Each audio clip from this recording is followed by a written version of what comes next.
Isipin po natin, sir, there is nothing as West Philippine Sea. Wala po yun. That is a creation by us. Sa totoo lang po, kahit nabasahin mo yung ating mapa or what, there is no West Philippine Sea. Director, kasi sinabi mo kanina, we must empower our people. Tama naman yun. We have to enlighten our people because if our people are able to distinguish what is fake and what is true, sila lang, they can always repel. Maski na konting tulong lang. Halimbawa kanina, sabi ni Chair Dan, ang problema natin is the West Philippine Sea, sabi natin. But sinong agency ng government ang nag-empower sa ating mga kababayan para malaman nilang complications ng West Philippine Sea? Isipin po natin, sir, there is nothing as West Philippine Sea. Wala po yun. That is a creation by us. Sa totoo lang po, kahit nabasahin mo yung ating mapa or what, there is no West Philippine Sea. Ang West Philippine Sea, yun po yung area na kiniklaim natin, ito yung exclusive economic zone. The complications of the West Philippine Sea has not been explained to our people. Kaya po, nagiging vulnerable tayong lahat. Ang sinasabi nila, inoccupy daw ng China ang ating territory. Sir, sa totoo lang po, if CICC and other agencies would cooperate with one another to empower our people, to educate them all, wala pong madideceive kahit ano pang gawin ng China. Kasi alam po na we are all claimants dito po sa panig ng South China Sea. Several of us, Philippines, China, Vietnam, hindi po natin alam ang Vietnam as the most features occupied in the South China Sea. They had 22, China is 14, tayo 8, Malaysia 14, Taiwan 1. Pero po, kaya po nagsimula dito, yung mga tao natin, mga kababayan natin, kahit na pong i-feed mo sa kanya, akala niya yung totoo because we were unable to educate them. We have not enlightened them as to the complications of the South China Sea. What is the South China Sea? Di ba? So, doon po tayo magsimula. Ngayon, magdi-discuss tayo. We will repel this. Mahirapan din po So nagiging biktima po lahat ang kababayan natin. Kahit na po dito sa ating kapulungan ngayon, hindi pa nila alam kung ano-ano po ba ino-occupy ng China. Hindi po territory ang issue in the South China Sea. Ang issue dito is our maritime rights. The maritime rights designated by our exclusive economic zone. These are not territories under public international law. So, kailangan po tayong mag-educate. Tama po kayo sa premise nyo kanina, but until and unless you are able to educate our people on the complex issues surrounding the South China Sea, pare-pareho tayo pong mabibiktima. So yun muna, Mr. Chair. Maraming salamat, Congressman. I agree with you. But with all due respect, the policy of the government about the West Philippine Sea must be followed by all of us. Because people governing this country is elected by the people. And having a policy like what was delivered by the Coast Guard of this country, we have to adhere with that. So sige, proceed na po tayo CICC para pumunta po tayo dun sa tinatawag po nating deepfakes on how to analyze and to find out kung ito po ay peke o hindi. With the permission of the chair.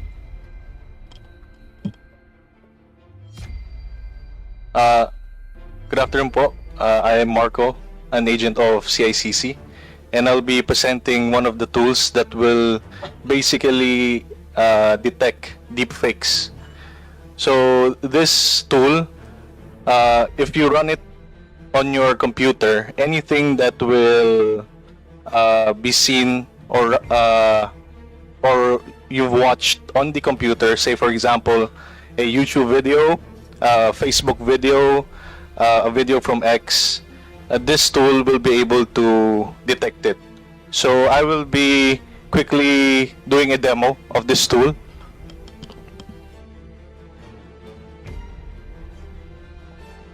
So one of our examples here is a deepfake video on President Zelensky. So this is publicly available on YouTube. So this tool, this app of ours is an app where you can install it on your computer. It acts somehow like an antivirus, and when you activate it, it will practically run like a background process. So if I run it now, as you can see here in the lower right, if I run it now and play the video,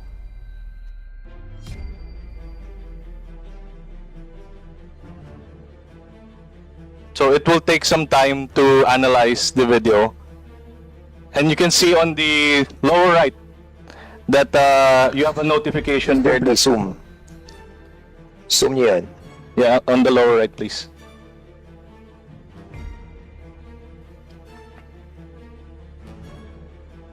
Yung color red sa baba kasi yun ang nagde-determine kung fake or not. Ito. Yung nasa lower right, it's not an application that you have to put on your computer or on Yes, your cell phone. For now, it's you have to download it in your computer, So Mr. Chair. anong app yung ida-download mo? It's a tool called Deepfake Agent. It is Sige, sir.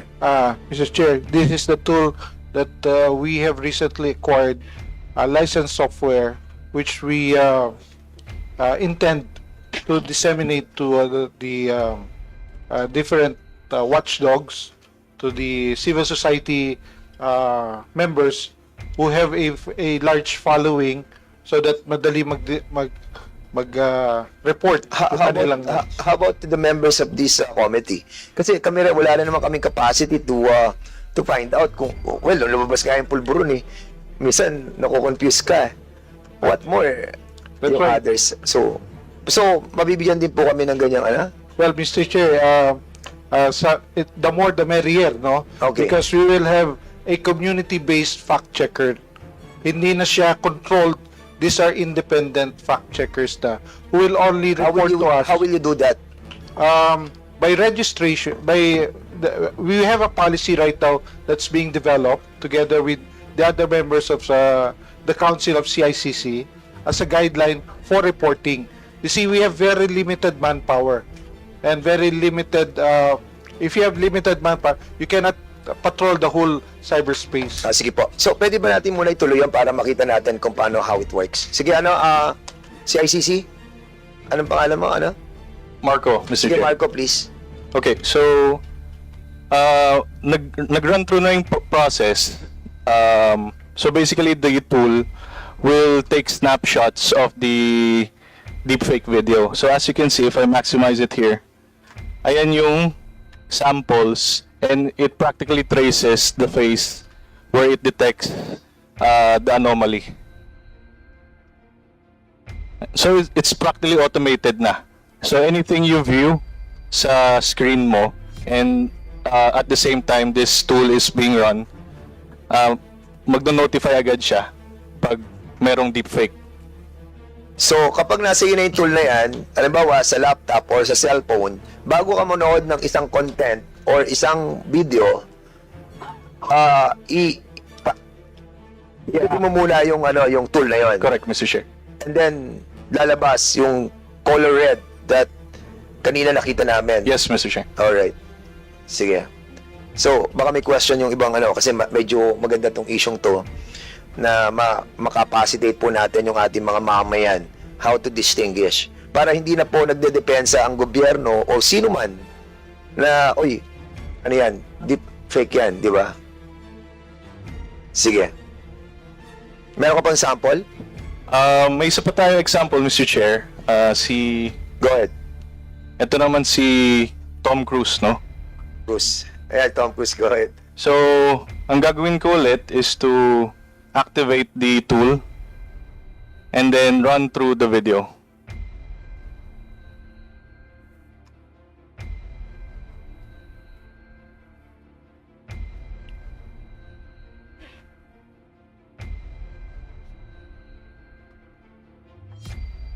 So it will take some time for it to detect. Ayan, so makita natin may notification na naman on the lower right that the deepfake video detected. So ito naman, next scene is si Mark Zuckerberg naman nagkaroon ng deepfake video. So definitely our tool will be able to detect this. So the tool will run for 30 seconds lang, and then after that, i-show na niya yung results nung mga nakita niya. Pwede ba i-download yung, ano yan, yung tool na yan? Or mag-originate yan sa inyo, sa DICT? Mr. Chair, we purchased the license. So you cannot just download it on your, because you have to pay kung may sa apps. Right now, it's not a freeware, no? So, maybe we can make certain representations to the developer to make it more affordable, especially for Filipinos. But right now, since we have the immediate concern of addressing deepfakes and empowering the public, kami nauna na kaming nag-purchase and several And at least 500 licenses. And you're giving it for free. We're giving out for free para of course law enforcement partners will have a copy, civil society and leading civil society groups will be provided PPCRV, sila NAMFREL. Ito yung mga organized groups na kasi sa kanila nagtatanong, sa kanila tumatakbo yung kanilang members. At yung mga gumagawa ng ganitong deepfakes, afterwards, nagpapile kayo ng kaso. If there will be, that's a big problem right now, no? Parang nahihiya mag-file ng complaint yung affected persons. So we really encourage those who are affected by deepfakes and the mga fake news, they have to report because that's part of our jurisprudence na kailangan mag-file ka ng complaint so that government can act on it. Pag something personal, you need a complainant, but something like entails national security, motu proprio, our government Yes, we can do should that. fill in. Secretary, Mr. Chair, perhaps that's also one of the legislation that can be done. That in these cases, you do not need a personal complainant. That that the law authorizes a motu proprio filing of cases.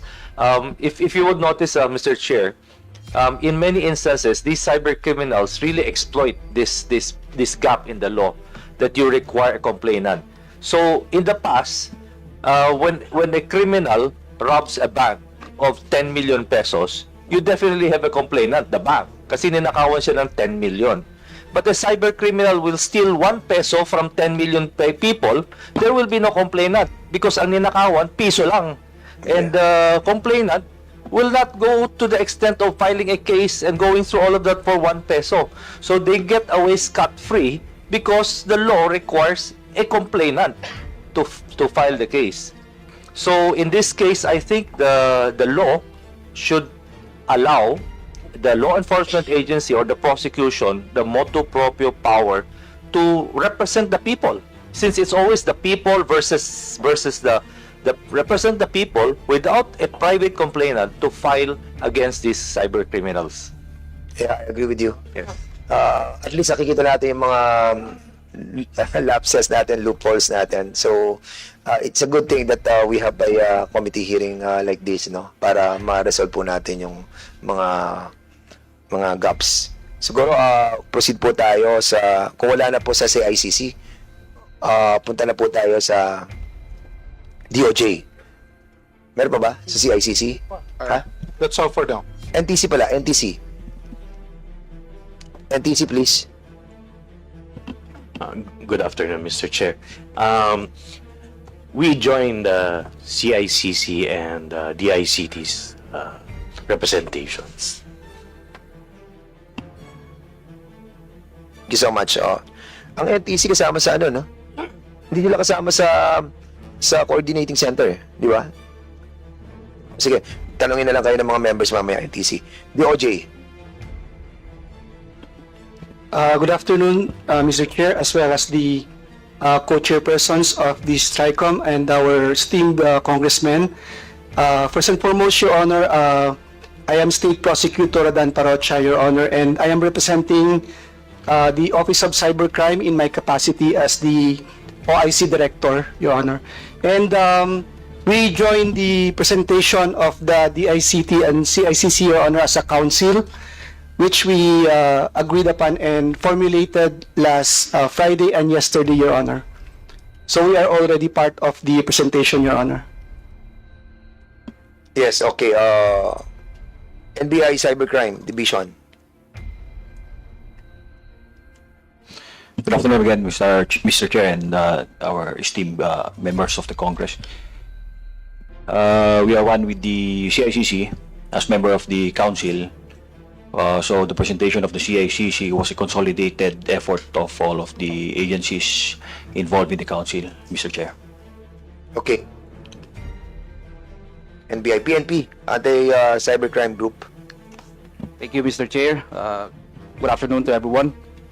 Actually, sir, we are one also with the ICT and CICC.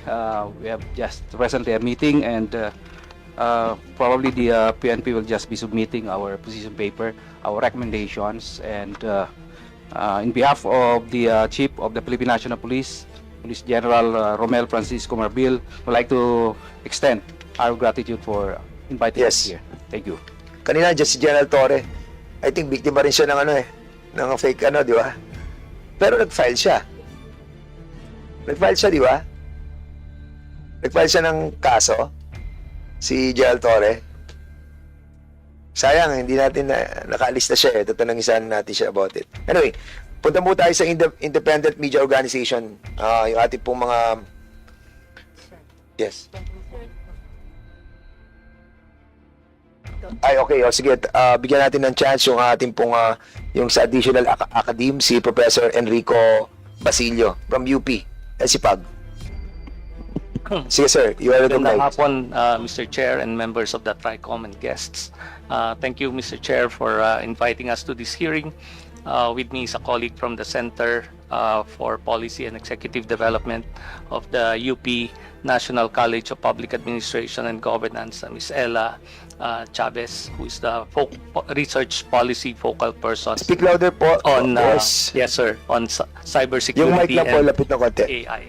You have a presentation, Doc? No, sir. In the interest of time, I Oh, will yeah, just thank you. summarize the recommendation, sir. Okay, thank you, sir. Speak louder, please. Okay, so the first recommendation, Mr. Chair, focuses on the need to strengthen the cybersecurity legal framework. So, as already discussed by our guests from the government agencies, we observe that there can be a room for amending and expanding the Cybercrime Prevention Act of 2012 to include explicit provisions addressing AI-related cyber threats. This includes establishing ethical guidelines on AI-generated cyber threats such as automated phishing, deepfake-driven misinformation, and AI-powered cyber intrusions. Introducing regulatory and liability frameworks for all AI developers and deployers to ensure accountability in case of security breaches, as mentioned by Professor Khan earlier and other UP professors, and enhancing public-private partnerships for information sharing mechanisms to combat emerging cyber threats effectively. The second recommendation is about the need to establish AI governance and ethical guidelines. AI governance must go beyond cybersecurity and address ethical, economic, and social dimensions. We propose to highlight the ethical considerations in the use of AI that can be connected to cybercrime activities. Thus, it is recommended to develop a national AI ethical guidelines that ensure transparency, fairness, and ethical AI deployment. Number two, conduct regular AI risk assessments to inform legislative actions and foster research collaborations between the government, academic institutions, and industry stakeholders. The third recommendation focuses on the need to enhance capacity building and cyber resilience. Cybersecurity, Mr. Chair, is not solely a legal issue but a governance challenge that requires capacity building at all levels. So we advocate for the development of a national AI resilience strategy that includes threat detection, rapid response protocols, and continuous innovation in cyber defense, as well as conduct of cybersecurity training programs for government agencies, private sector entities, and law enforcement, as well as education campaign and advocacy initiatives on AI ethics and cybersecurity at the secondary and tertiary levels. The fourth recommendation has to do with the need to promote data privacy and digital sovereignty. Data is the backbone of AI systems. Therefore, ensuring strong data protection policies is paramount to safeguarding national security and individual privacy. We recommend, therefore, aligning the Data Privacy Act with international practices in AI-driven data security, establishing strict guidelines on AI data processing, consent mechanisms, and redressal procedures for data misuse, and encouraging investments in indigenous AI technologies to reduce dependence on foreign AI systems, in ensuring digital sovereignty. And finally, Mr. Chair, there's a need to consolidate and harmonize current proposed legislations on cybersecurity and AI to ensure that the best strategies are highlighted and included in addressing present and future conditions and concerns related to evolving technologies. So to conclude, the rapid evolution of AI necessitates a proactive, adaptive, and inclusive approach to legal governance. The privileged speech of Representative Ace Barbers has rightfully highlighted the need for urgent and comprehensive legislative action. The Center for Policy and Executive Development of UP NCPAG, it stands committed to working alongside with policymakers, regulators, and industry leaders in crafting evidence-based, forward-looking policies on AI and cybersecurity. Thus, we would like to manifest, Mr. Chair, our participation in the ICT Technical Working Group Committee on the House Bills on Artificial Intelligence.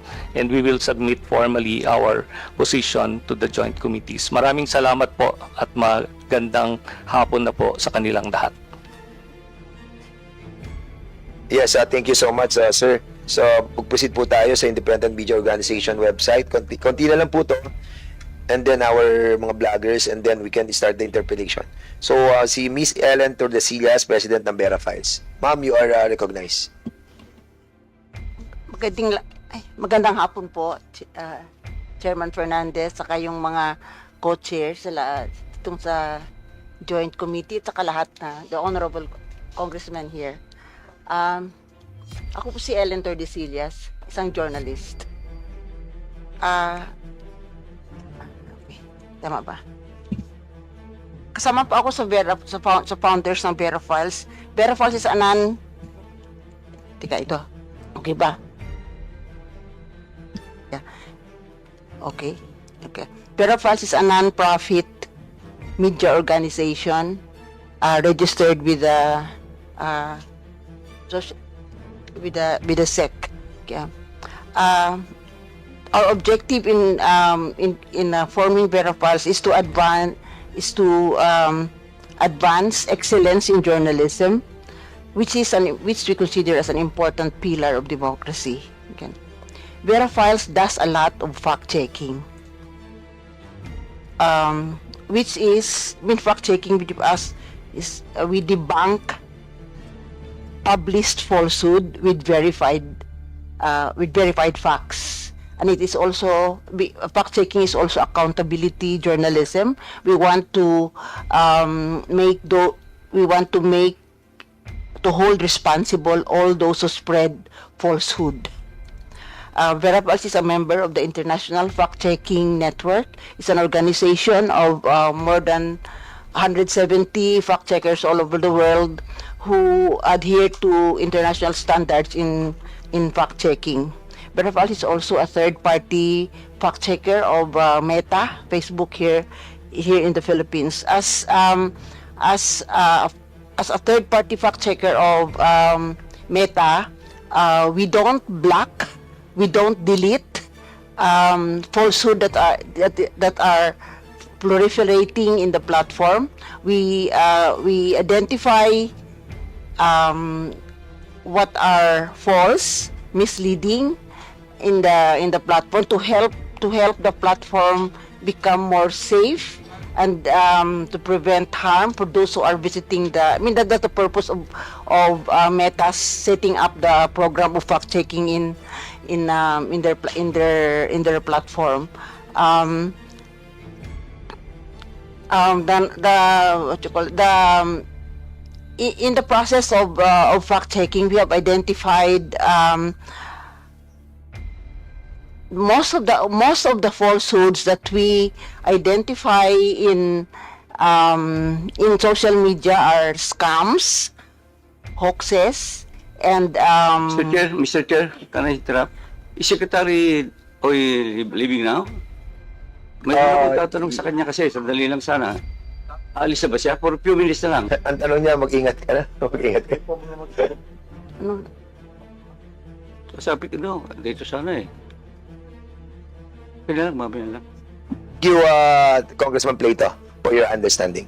Sige, Ma'am Vera. tuloy ako. Opo, Ma'am. Sige, okay.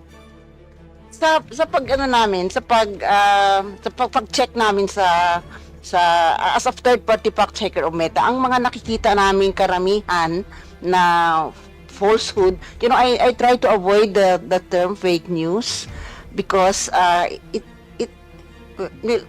it's an oxymoron actually, because when we say fake news kasi, the term fake news kasi undermines the value of news, which is, you know, pag news kasi dapat totoo yan eh. Pag hindi totoo kayo, chismis yan. So pag linabi mong fake news, parang 'di ba oxymoron, you don't modify something that is true with the word fake. But anyway, nagiging ano na kasi parang Colgate, no, tsaka toothpaste, karon. But anyway, but anyway, what do we fact check? We fact check falsehood, lies, which are proliferating in social media. We follow criteria in deciding which to fact check. Dahil sa dami-dami talaga, tama yung sabi ni Chairman Fernandez, na talagang pag nagba-viral in thousands in a matter of minutes and hours, ganon. So may criteria kaming fina-follow what to fact check. Number one, it should be a statement of fact. Hindi kami nagpa-fact check ng opinion, hindi kami nagpa-fact check ng fiction, 'di ba? Hindi kami nagpa-fact check ng prediction. 'Di ba? Pag sinabi mo kasi na we expect the Philippines to be to belong to the first world group in 5 years, hindi namin pwedeng fact check yan, di ba? Kasi wala pa namang 5 years, ganun. So anyway, number one, it should be a statement of fact. Number two, it should be relevant. Kasi kahit naman may false one, hindi ko ipa-fact check kung ano nangyari kay Maris Racal tsaka kay Anthony Jennings, no? Kasi ano naman relevance nun sa general public, di ba? So kino-consider namin yung relevance. Saka isa pa is, ang third is, kaya ba namin i-fact check sa madaling panahon? Kasi iba kasi ang fact checking kaysa investigative journalism. Ang investigative journalism kasi it will take weeks and months, gano'n. Ang number one, ang importante sa fact check is to stop the spread of falsehood. Agad kailangan mo ma-stop.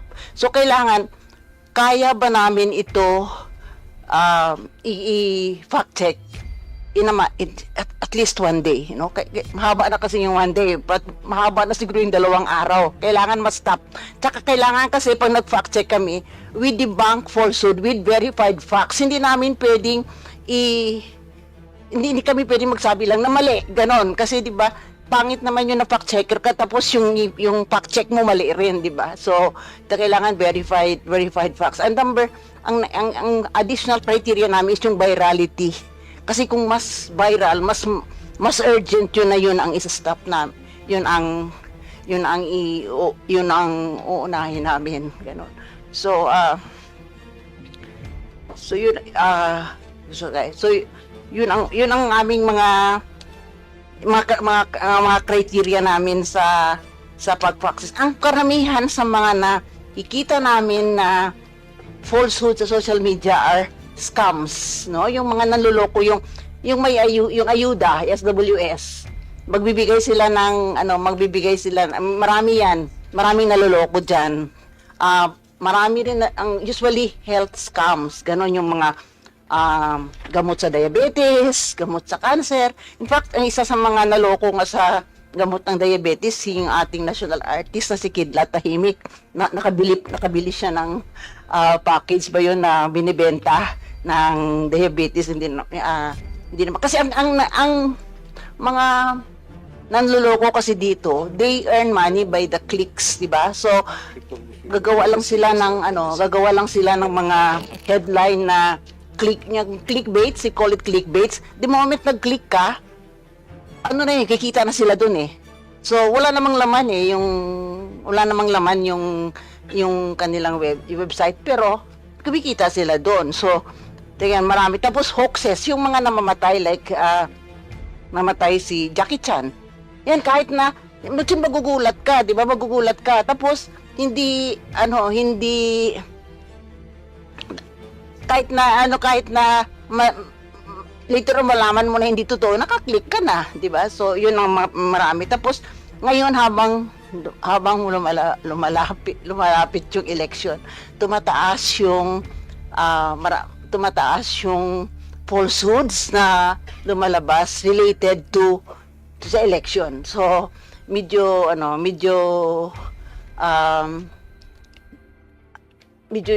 kasi 'di ba yung ang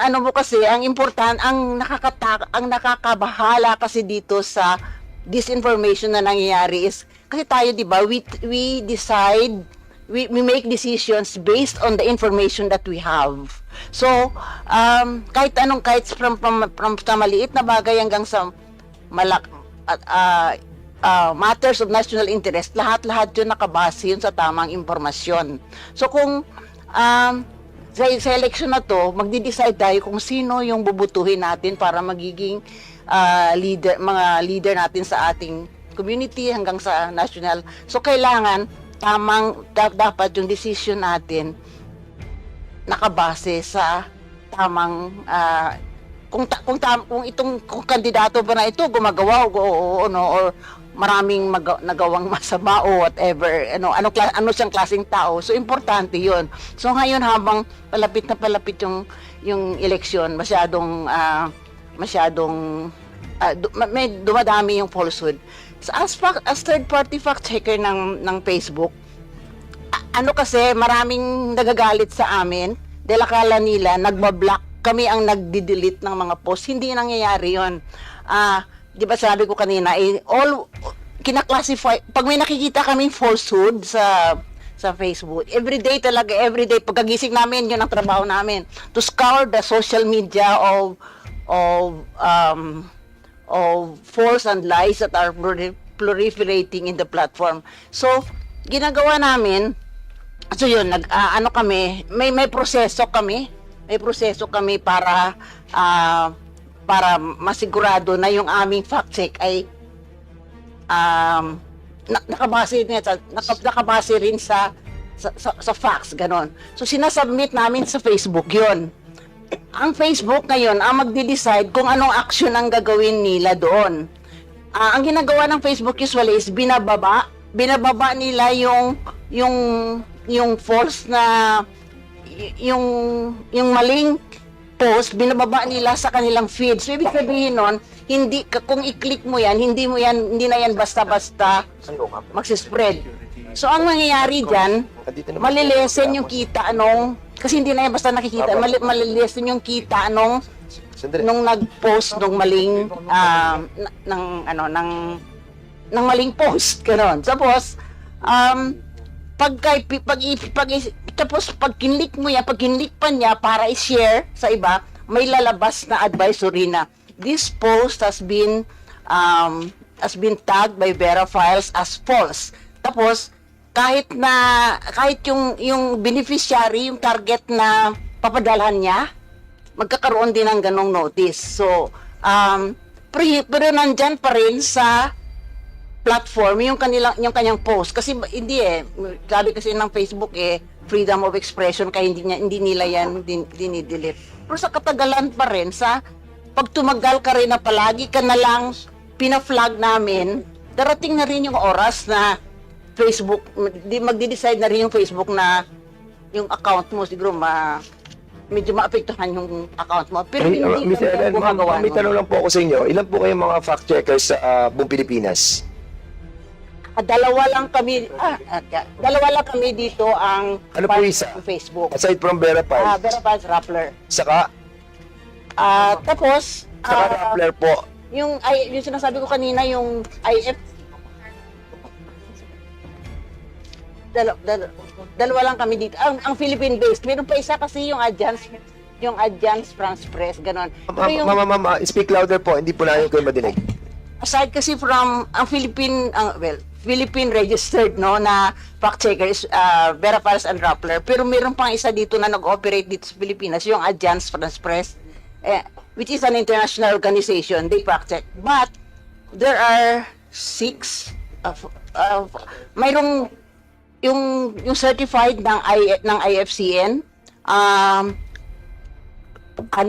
kasama kasi yung Press 1, ABS-CBN, Philstar, Minda News, Probe.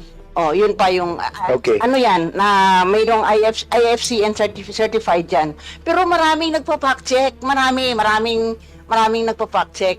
So, And siguro ma'am, pinaka-the best po natin gawin is to have all this group na fact-checkers, no? Para ma-coordinate natin sa CICC para you can help the government. yeah, in fact, interesado ako Are you having a understanding with the government agency? Meron po ba o wala? Wala. Wala pa po, no? Kasi to maintain our independence kasi hindi Oh, kami yeah. Okay. Well, we understand. Okay. Ngayon meron kaming oncoming project with PCO. We have Yeah. worked with the Human Rights Commission. We have done training for the Human Rights Commission and for the OPAP. Yeah. Okay. process. Ma'am, thank you so much po, no? We will be asking you again kasi may mga members who wanted to ask yung Vera Files, no? Kasi So- yung one comment na lang. Sige po. Alam mo, na nakita ko tong inyong yung resolution. What I liked about this is that yung review existing laws, particularly RA 13175 kasi tama yung kasi yung I like the fact that you are reviewing existing laws kasi baka kasi marami ng yung ating problema ngayon, baka nandun na yun sa ibang existing laws lang At least you are not starting from zero, di ba? Parang ganun. So, I like that. Thank you. That's one thing I like that about. Thank you so much po, ma'am. Parang ko lang isa pang importante is, That's the very essence of our conducting this hearing. Yes. Marami po salamat. yung isa lang kasi yung fact check, the fight kasi against disinformation should not only be the responsibility of professional fact checkers. It should be responsibility of each and every one of us, So, we try to train as many people as possible to how to spot fake news.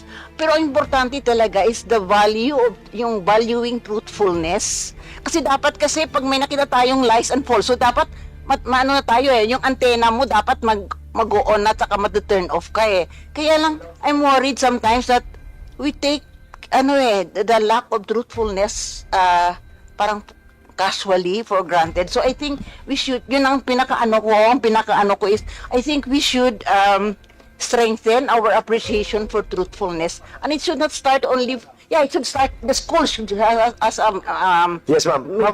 Meron lang interjection si Congressman Barbers. Barbers, can you Thank you, Mr. say Chairman. something, please?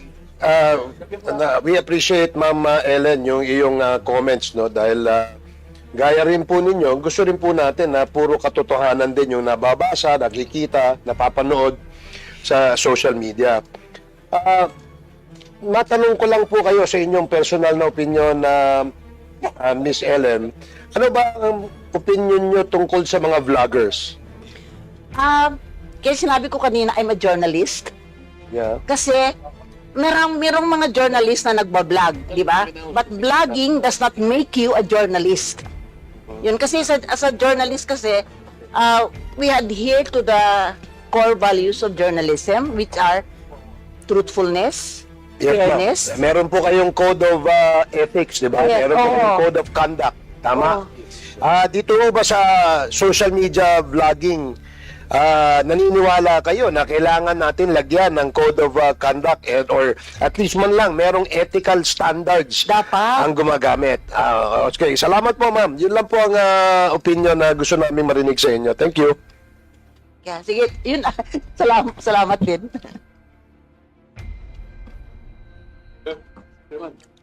Chair.